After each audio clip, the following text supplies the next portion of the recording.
Assalamu alaikum rahmatullohi va barakatuh. Hurmetli halkım, hurmetli el yurtum. Mınau bayağı zaman dep koya salayık endi. Eski zamanda Nursultan Nazarbayev degen ötken edi. Birak ol adam is-hareketi menen көп adamның auzunda жаман атаулармен kaldı. Қазір Назарбаев деп біреу атайтын болса, жанына бір жаман сөздерді қосып атайды.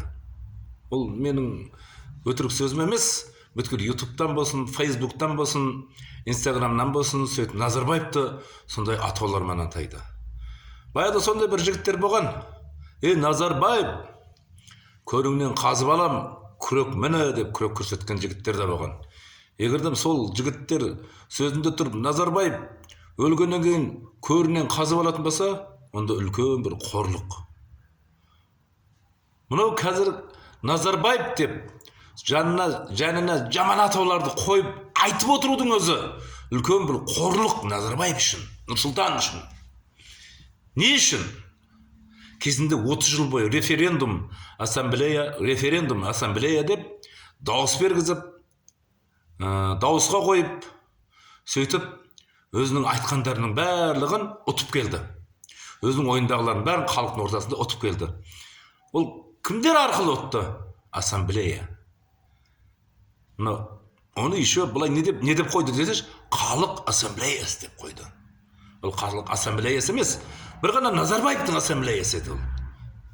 Енді сол айтпақшы, қазір бізді Россияға қосамын деген адам да, егердем қосса мүлдем жаман сөздермен аталып қалады. Қоспаса да осы сөзменен тарихта сұмырай жалмауыз болып қалады. Тарихта қалады. Назарбаевтың өзі де тарихта қалады. Неге дегенде 30 жыл бойы халықты алдау, бұндай өтірікші дүние жүзінде жоқ деген мағынамен айтқалы отырмын. Бұндай өтірікші дүние жүзінде жоқ. 30 жыл бойы отырып алып, бір ел жұртты алдап шығу деген. Сол ел жұрттың ішінен бір адам шығып алып, сенікі өтірік деп айта алмағандығы үшін 30 жыл бойы алдап, сумаңдап, жалмаңдап алдап келгендігі үшін бұл енді жалмауыздай сөзбенен, өңкей сұмырайдай сөзбенен атауда қалды. Нұрсұлтан деген атты біреу атайтын болса, жанына жаман сөз қойып атайтын болып қалған қазір. Сол сияқты қазір мынау референдум деп тұр, баяғы Назарбаевтың, өтірікші Назарбаевтың тастап кеткен ассамблеясы бар.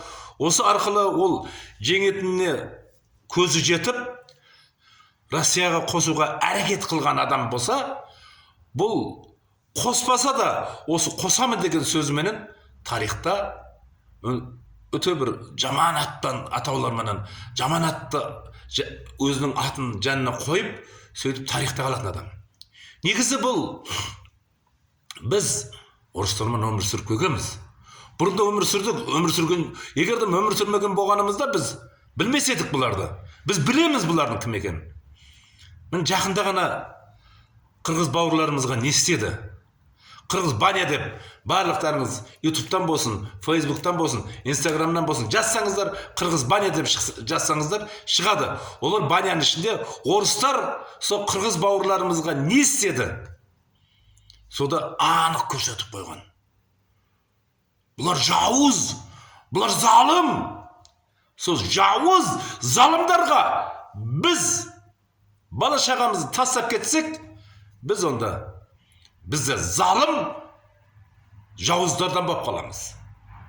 Біздің бала шағаларымыз кейін айтады, немелеріміз айтады: "Ой, атаңа нәлет, ата, көріңді көргір ата, бізді қайға тастап кеттің сен?" деп айтады. Айтпайды емес. Ойлайық бала шағаларымызды. Баяғыда біздің анамыз, әкеміз сондай сөздер айтатын: "Менің баламның табанына кірген тікен маңдайыма кірсін" деп айтар еді. Сондай ата-аналар жоқ болып қалды ма деп те ойлаймын да. Тек қана өтірік қана айналайын деп өтірік емірен бетіне сүйетін болып қалған ба? Балалар үшін ешкім бір жүрегін ауыртпайтын, жанын ауыртпайтын болып қалған заман болды ма білмеймін.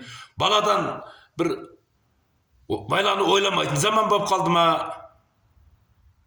Бала шағамызды ойлайық. Немерелерімізді ойлайық. Ертең көзімізге елестетейік. Солардың алдында олар біздің ата-бабаларымыздың көрген қиыншылығын көретінін көзімізге елестетейік. Біздің ата-бабаларымызды барса келмес деген жерге апарып, түрмесі барса келмес деген атауманан болды. Ол Сибирьге апарып, қайтып келтірмей қойды. Асаршылықта қаншасын қырып тастады. Қаншасын қырып тастады. Голошокин деген жалмауыз асаршылықта қаншасын қырып жерді. Сондықтан сондай бізге жауыздық қылған, бізге жалмауыздық қылған, бізге қатыгездік қылған орысқа қайттан қосам дейтін болса, ол адам, қосам деген адам тарихта өте жаман аттарменен қалады деген сөзбенен мен де осы үндеуімді аяқтағалы отырмын. Сау саламатта болыңыздар.